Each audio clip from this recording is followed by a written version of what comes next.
Stories, Fables, Ghostly Tales.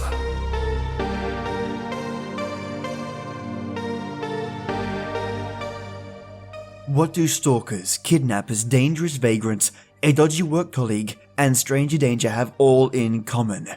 The collective understanding that you'd never want to meet those people. Listeners, I have just for you 8 true let's not meet encounters that will have you locking your house doors, car doors, and bathroom stalls. A huge thank you to all those that provided me their permission to bring these stories to your lovely ears, and I can't wait to sink my teeth into them. Right now though, I'm enjoying a delicious cinnamon and spiced apple tea, perfect for a cold day over here in Australia. So, wherever you are, get cozy, turn the lights off, the sound up, and let's listen to something creepy. Another story about shopping late at night as a female, by heyitsstevie. I just read someone's post about shopping late at night and decided to share my own as well, which I'd been on the fence about mostly because I'd just like to forget it. So a few weeks ago, I was up late and wide awake and realized I hadn't eaten dinner. It was around midnight and I wasn't in the mood for drive-thru and hadn't done grocery shopping. So I decided to go to my local 24-hour Walmart for a frozen pizza and some ice cream.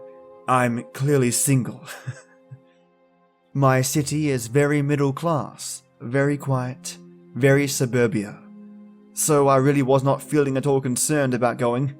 I got to the store and then sat in my car for a minute, checking a text I'd received while driving. I saw something out the corner of my eye, but initially ignored it. I'm in a parking lot. Of course, there will be movement. However, some gut feeling made me look over, and I noticed someone was straining to catch a glimpse of me. Now, this isn't abnormal because I actually had a shaved head and am a woman, and I get a lot of looks for it on a regular day, especially living in suburbia. People are always drawn to take an extra glance at the unusual. And I see people all the time doing the scan because they want to figure out if I'm a guy or a girl, if I'm sick, why I've shaved my head. I'm not a punk or alternative and I definitely appear healthy, so I understand to a point the confusion or stares. I don't get that weirdness in the city, but that's beside the point, I guess. So as I glance at him quickly, I give the old half smile of, we both are acknowledging each other, so you can stop now. Non-verbal thing. My state is pretty passive-aggressive, so that's a thing here. He quickly looks away. I go back to my text. A tingling feeling on the back of my neck makes me look over, and now I'm really creeped out. He's really staring at me. But now that I'm looking closer, I see the way he's staring is not at all out of curiosity. I look at his eyes and they're dead, and blank, and menacing at all the same time, if that makes sense. Something about his eyes sent ice through my gut.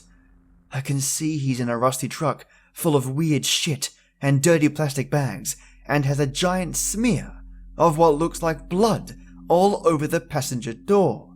Like old, dried blood. I grew up in a family of hunters. I know the sight of blood when I see it. And there was a lot of it. I just had all my instincts screaming that something was terribly, terribly wrong. This all takes about 30 seconds, I'm guessing. To describe his looks, his face is kinda similar to Warren Jeff's. Not that that matters, just painting the picture. I should mention he wasn't blinking, and he was really straining to see me. He held up his phone, without looking at his phone, and still not blinking. And then, flash. He's just taken a pic of me. I'm scared at this point. My fingers and knees are trembling. And I push down on the brake, and it takes me a few tries to push the button to start the car. He takes another picture. He starts his truck.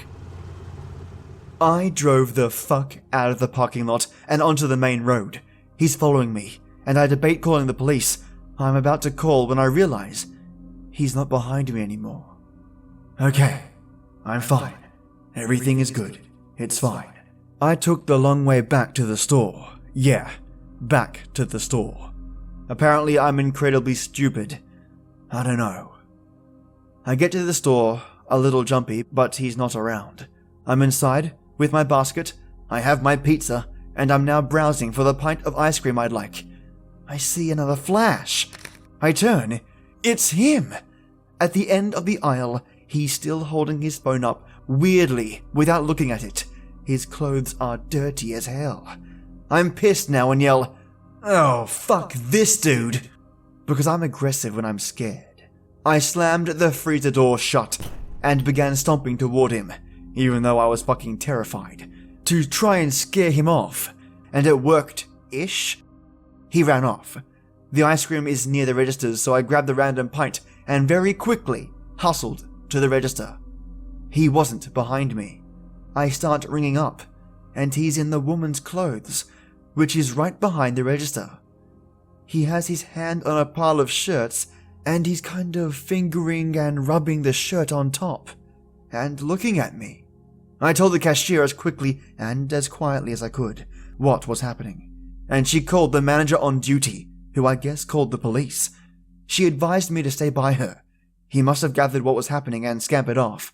By the time the police arrived, he was gone, and my shock had worn off and I was visibly upset. The police not only walked me to my car, but followed me home.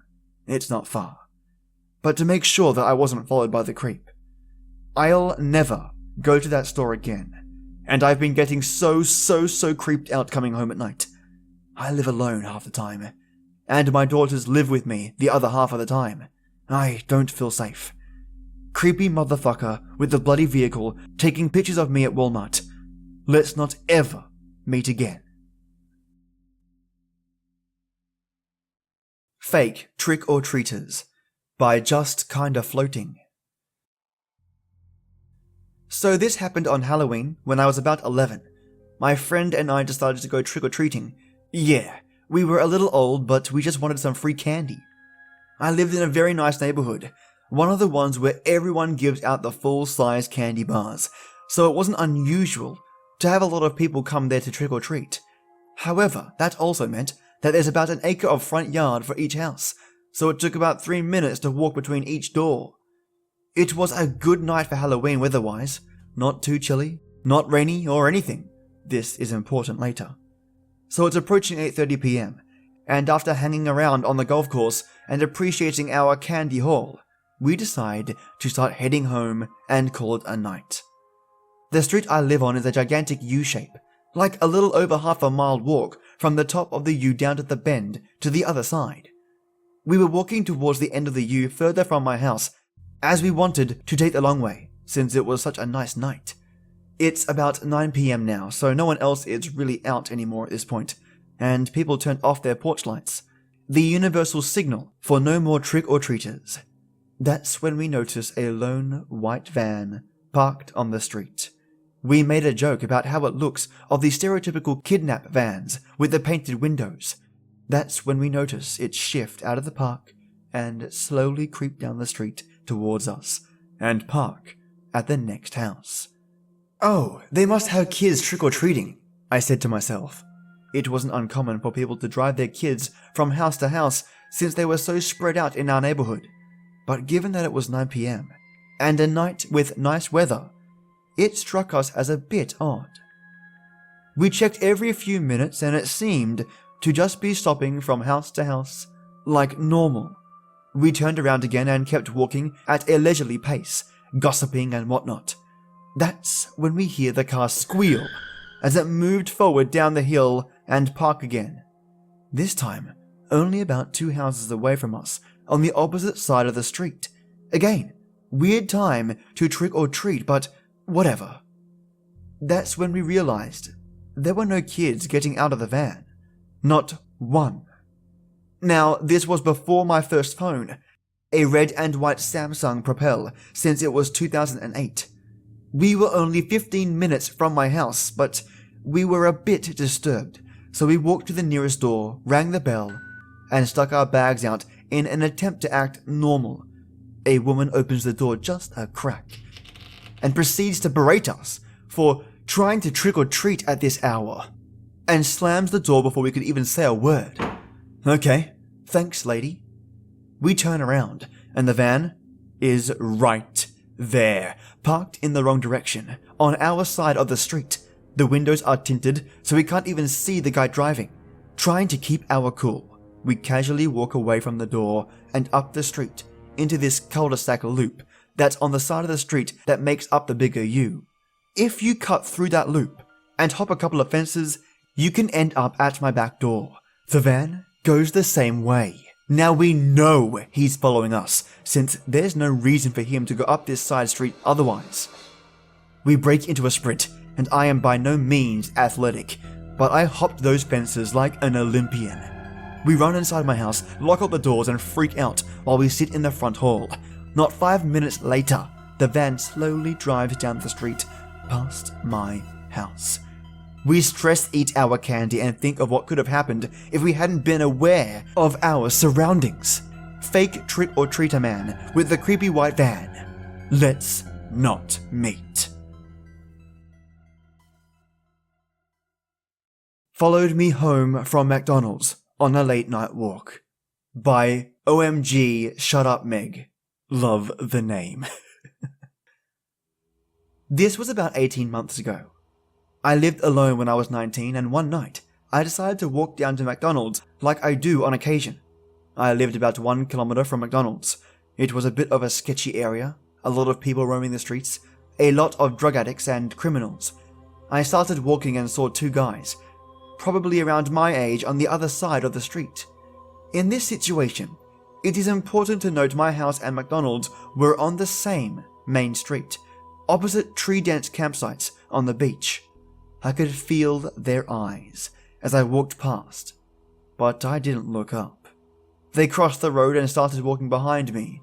They were close enough for me to hear them laughing and whistling. They waited at the corner as I went into McDonald's, and I could see them watching. I left Macca's through the back door, walked straight up the side street, and around 3 blocks before I braved going back to the main road. I came out in front of them, and again, they started following me. They were steadily gaining on me. I walked as fast as I could without running, because I knew then they would catch up to me. I came to a corner with a 7-Eleven and turned in. As soon as I was out of their sight, I ran straight behind the store and hid between a dumpster and a bush. I stayed there for maybe 20 to 25 minutes.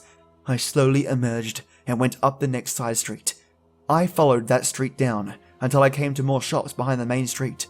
They were standing under a post light directly in my way.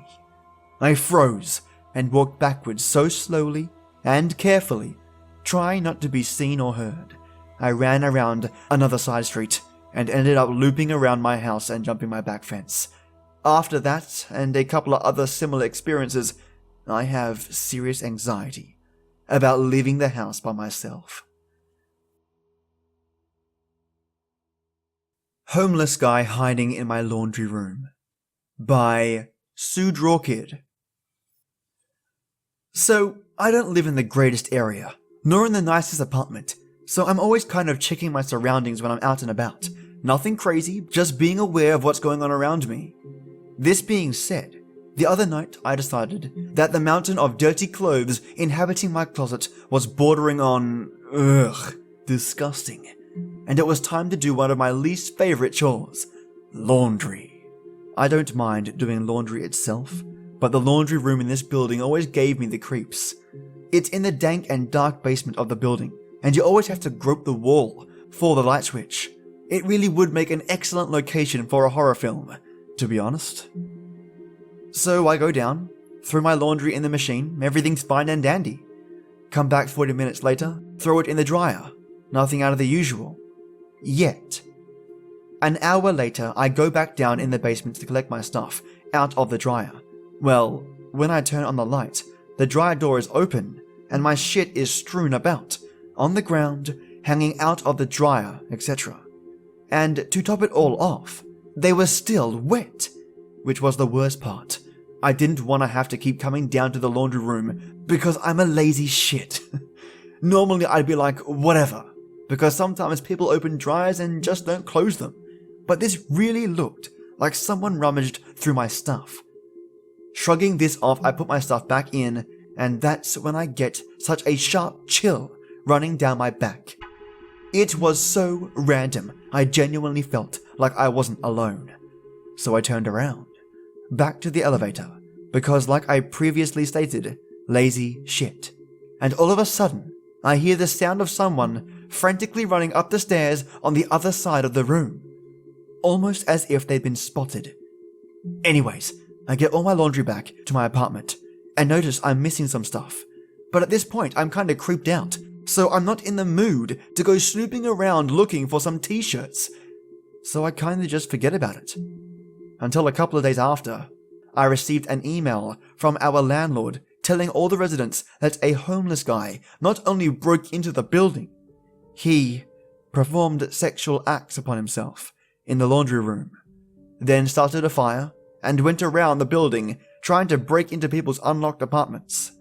So I'm guessing this guy went through my stuff, probably took something, did God knows what with it, and then started an actual fucking fire for some reason. I'm gonna send the email to the mods for verification and see if I can get an okay to post the pictures from the CCTV on here, because they make this story about 100 times creepier. And if you're reading this, you laundry-stealing pyromaniac, please, let's not meet. Update. So mods said I can post the pics as long as the identifying info is gone. So I block out the guy's face. Here he is in the laundry room, and then the hallway. Looks like he took some clothes and put them on, I'm guessing. I'll add both image links in the episode notes just in case you lovely listeners are interested.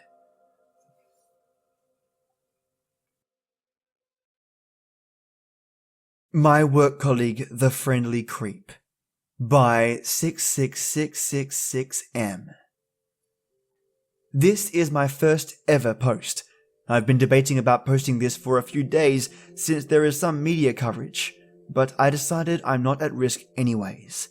This happened around June last year.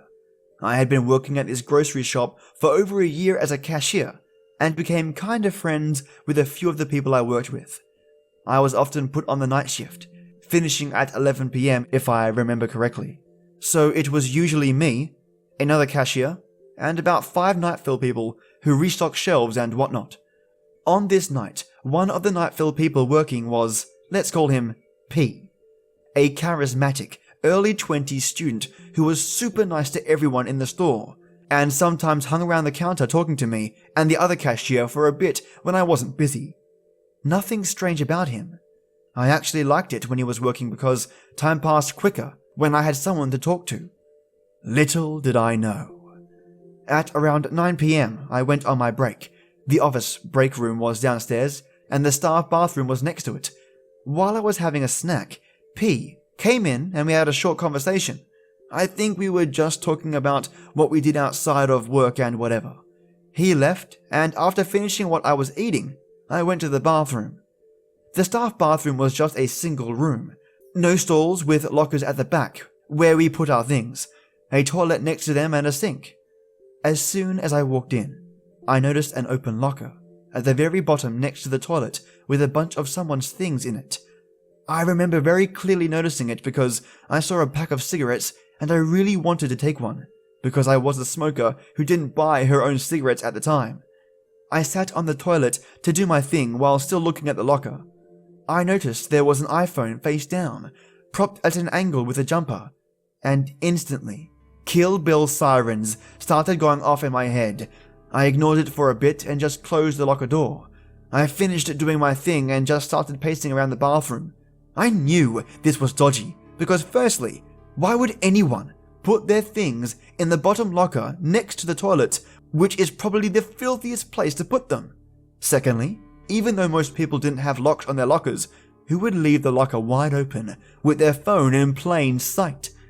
I kept thinking for a few minutes, trying to figure out if I should pick up the phone and check that I wasn't being recorded. At the time I was thinking, but if I'm not? That would be so disrespectful. But I also didn't want to find out that I was in fact being recorded in the toilet. Finally, I snapped out of it and realized I had literally nothing to lose if I just grabbed the phone and checked. Sure enough, there it was. The moment I grabbed the phone and looked at the screen, a video stopped recording. In front of me was a home screen with all the usual iPhone apps, and amongst them was one called Hidden Camera, or something along those lines. A photo of P as the background. I absolutely lost my shit. I opened the app, and on it, there were so many videos. I scrolled through it to find the most recent one and started watching it. The video starts with P putting his phone down and propping it up on his jumper to make sure the back camera is facing the toilet. At this point, I'm pretty sure I was crying and shaking from how fucked the whole thing was. I then fast forward to the last few minutes. It was about 10 to 15 minutes long, and see myself going into the bathroom, pulling my pants down, and sitting down, all the while looking at the locker and then closing the locker door. This whole time, I was trying to convince myself that this wasn't actually happening, but that was all the proof I needed. I sat down on the toilet and kept crying, not knowing what to do. I then started messaging my friend group chat, obviously distressed and trying to explain as quickly as I could. I wasn't sure if this was something that required me calling the cops, but I think one of my friends finally told me to call them, so I did. I tried to explain what happened quietly. I was really scared that P had figured out something was wrong in the toilet and was going to try to get in. And also scared that the cops wouldn't help since I wasn't really in physical danger, even though this was definitely very illegal. I just felt violated, like it was somehow my fault, like I was in the wrong for having checked the phone in the first place. I was told to wait in the bathroom until the police came. I waited for about 40 minutes, just crying and shaking, and messaging my friends.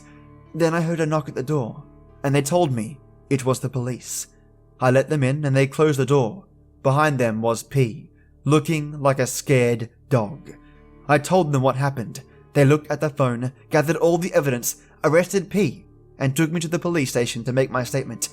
I knew he had been released on bail until his court case, and he wasn't allowed near me or my workplace, but I was terrified that I would run into him and he'd try to hurt me. Thankfully, this never happened. The police kept in contact with me and let me know that they had found hundreds of upskirting and staff bathroom videos. P was charged with several offences and sentenced to 10 months in jail, and was later deported since he was here on a student visa. So anyways, today I'm happy to say, gross creep, we probably won't meet. Stranger Asks for a Ride by Maya-May99. This happened around a year ago when I was almost 18. It was a Saturday night and I was doing lifts for a friend that had been out to the clubs near where I lived. Obviously I couldn't drink as I wasn't old enough, so this would be my usual Saturday. It passed the time and helped me make a bit of pocket money. I was in a parking spot opposite the club, waiting for one of my friends to come out so I could take her home. I was just scrolling through my Snapchat, waiting for her to finally turn up, when I heard the passenger side door open and someone get in. Expecting it to be my friend, I looked up and said, "Hey!" But to my surprise, it wasn't her. It was a random guy I hadn't seen before. He said, "I know you don't know me, but could you give me a ride home? I really need to get out of here." And he sounded really panicked. I told him no, because I don't give strangers rides, and I was meant to be picking up my friend. He sighed, and got out of the car and walked extremely fast down the street away from my car. I thought it was weird, but assumed he was just some drunk guy trying to avoid having to walk home. Until the next day. I was scrolling through Facebook when I saw a photo of the same guy posted by the police from my town. Apparently, he had shot someone behind the club and they were looking for him. That's when I realized he was trying to use me as a getaway. It scares me to think about the fact he was in my car with a gun. And had I given him a ride, anything could have happened. Couch Surfing Gone Wrong by doubleskyhawk. A few years ago, I was on a trip across the US with my then girlfriend Emily. We didn't have a lot of money and were sleeping in the car most of the way. In Salt Lake City, tired of sleeping in her tiny sedan, we tried a couch surfing app that connects people who need a place to stay with hosts willing to share a couch or extra bed. Importantly, Emily made an account and we eventually found someone close to downtown who said we could spend the night in their spare room. We were going to a concert that night, and the host told us to call them whenever we were on our way over. Leaving the concert, I called the number and a middle-aged man picked up. Hello? He answered, seeming a bit surprised for someone presumably expecting a call. Hey, I said. This is the people you were talking to earlier. Just wanted to let you know that we're about to head over. There was a few moments of silence. In an annoyed tone, the man replied, I thought you were a couple of girls. I explained that I was coming with my girlfriend, and there must have been some miscommunication. At this point, he started making excuses about not being able to host us, something about having to wake up early and not having enough room for us anyway. Sketched out, I told him that we'd make other arrangements and hung up the phone. Still, I was curious about what was going on, so we decided to drive by the address he gave us. As the GPS directed us to ever-worsening areas of town, I grew more concerned. Finally, we arrived at the address he gave us, a seemingly abandoned warehouse in an industrial park. I don't know exactly what he had planned for the girls he was expecting, but we were in no rush to find out. We sped out of the area and found a cheap motel for the night. It wasn't until the next day that it sunk in how close we were to danger, and what might have happened if Emily called this person instead of me. Update. For everybody asking, we did report him to the company, and they said they would handle it.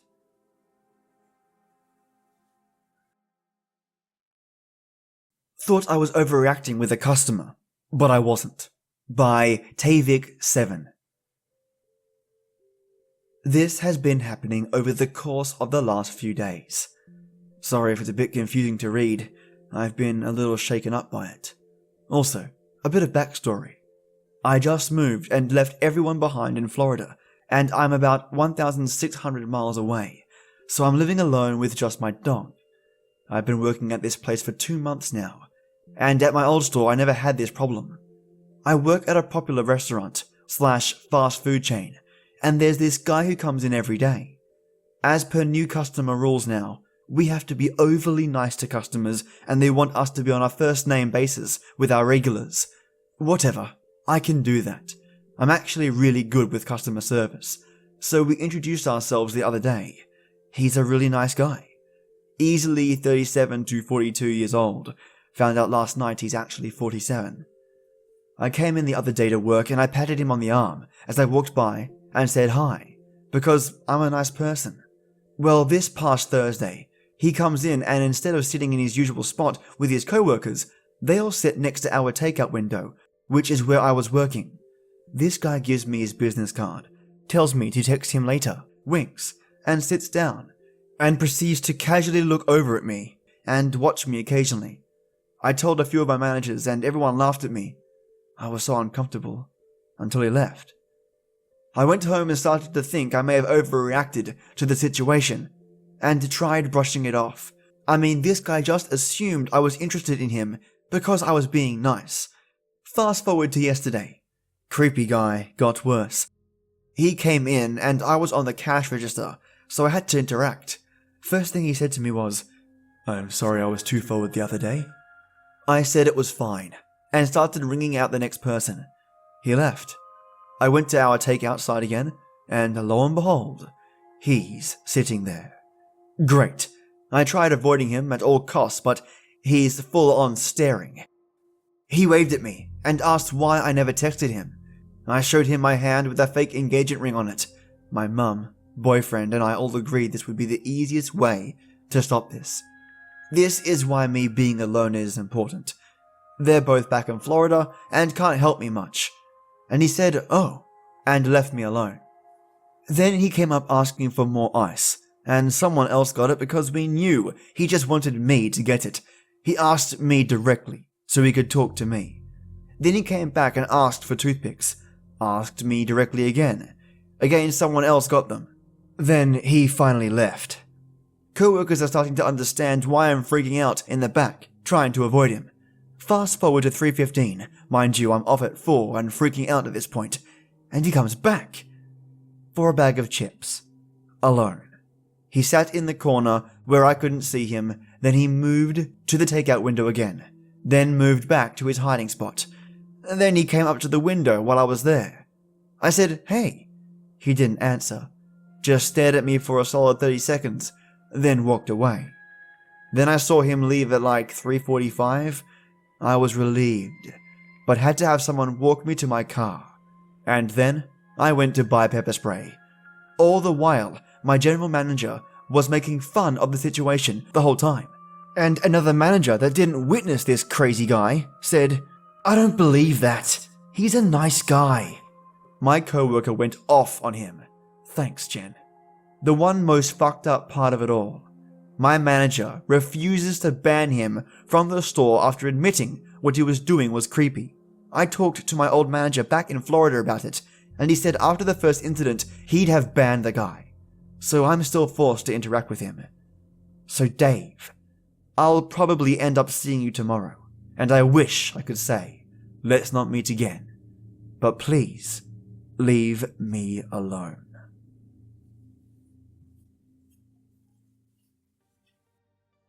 Goodness, these stories are creepy, and a constant reminder to be ever vigilant. And it's important to realize when it's time to shift from being polite to get the hell out of their mode. And thankfully, the people in these stories listened to that gut feeling and lucked out in some cases. Either way, I'm just glad they're safe. And I do hope your situation, Tavik7, with your dodgy customer gets resolved. Stay safe, mate. And a big thank you to those that submitted their stories. These lovely people are heyitsstevie, justkindafloating, omgshutupmeg, sudrawkid, 66666M, Maya May 99, doubleskyhawk, and Tavik7. Thank you so much, and stick with me Friday, my lovely listeners. Perhaps a no sleep, or even a mystery classic tale, or even some poetry. I haven't done that in a while. I'm missing it. So I can't wait for Friday. Not only that, it's the end of the week. Weekend ahoy. So stay creepy-licious, my ghouls and ghasts, and I'll see you Friday for some freaky stories. But as always, until next time.